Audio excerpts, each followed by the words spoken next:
Relations between Venezuela and the United States have been strained a long while now, and there are lots of issues causing difficulties. Last week, the US Secretary of State Marco Rubio was in Guyana and warned Venezuela not to escalate its oil related territorial dispute with Guyana. In response, the Venezuelan leader, Nicolas Maduro, branded the US Secretary of State an imbecile. Por ahí sale el imbécil de Marco Rubio. There goes the imbecile, Marco Rubio, threatening Venezuela from Guyana. Imbecile. Nobody threatens Venezuela because this is the homeland of the liberators. This is the home of Bolivar. But for all that, there has been some cooperation. Venezuela has agreed to accept deportations from the United States. And then back in January, Donald Trump's special envoy, Richard Grenell, went to Venezuela and came back with 6 Americans who'd been held in prison there. But some remain, and we can speak to the father of one of them now. So Joseph St.Clair is the son and Air Force veteran, and he is in prison in Venezuela. His father is Scott. Can you tell us, I mean, you only discovered he was in prison because of this Grenell trip, didn't you? That's true. Had we not heard from Grenell, we would not have known at all, and we would still be in the dark today as to where Joe is. How long had he been held in prison before you found out that he was there? From mid-November, now that we know. Right. We had not heard from him over the holidays or anything. So like 6 weeks, 7 weeks, something like that. And what has he been held for? Because there's no contact with Maduro, no real understanding, but the pattern has been to be accused of things like terrorism, sedition, espionage, things like that. But they have not even shared what the charges are, with zero contact and zero proof of life. Right. So as far as you're concerned, they're negotiating chips, which the Venezuelan government is sort of stacking away in prison. Absolutely. And that scares the daylights out of us. Of course it does. And what was your son doing in Venezuela? Well, he was not in Venezuela. He was in Colombia working and also seeking treatment for PTSD from war-related trauma. You're right. He's a veteran. He is, yes. Okay, but if he was in Colombia, how come he ended up in Venezuela?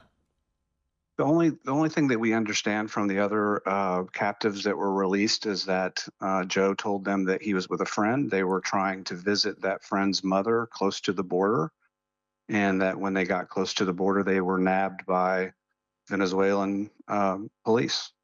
Right. Now, the administration got these 6 out. I think they think there are 9 more there. Are you satisfied that the American government is doing what it can to help your son and the other 8? Well, I'm satisfied with what they're saying, and the SPIHA, Adam Baylor, and the SPIHA office as a whole has been very supportive and communicative, and they certainly, the track record of the Trump administration seems to be that they're bringing hostages home. But every day that passes that we don't know how Joe is doing or how the others are doing, it's concerning. So while I have certain confidence in what their mission is, I'm certainly concerned day after day how long this continues and how long it will be until we could even understand whether Joe and the others are healthy and alive. Have you considered approaching the Venezuelan authorities yourself, or even going to Venezuela? No, I would not go to Venezuela just because of concerns for my own safety. So no, I haven't considered that. Emotionally, I've considered jumping on a flight for sure, but it seems like that would be a very dangerous undertaking. Or hiring a lawyer in Venezuela to try and pursue your son's interest?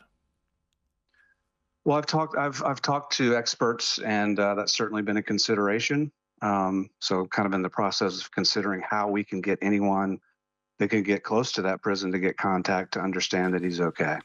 Because it's very difficult in these situations. Some experience myself of this. It's a question of whether you trust the government, basically, your government, to actually do it, Right. or whether you think they're just going to, take more bigger national interest issues into account and not really do it. Understood. I've had to do tons of research. Coming into this, I was blind. I had no idea what the space was like, who to talk to. I was felt like I was in a dark room trying to figure out how to find the light. And certainly have, in the couple months since we found out, I've learned a lot. But yeah, I watch the news daily. I hear what's going on in Venezuela. I'd never been connected with what was going on in Venezuela other Right. than just at a basic level. But yes, every time something happens down there, I'm thinking to myself, is this the day? Is this the day? So Okay, we're going to have to leave it there, but thank you for telling us what you're trying to do for your son there. That was Scott St. Clair.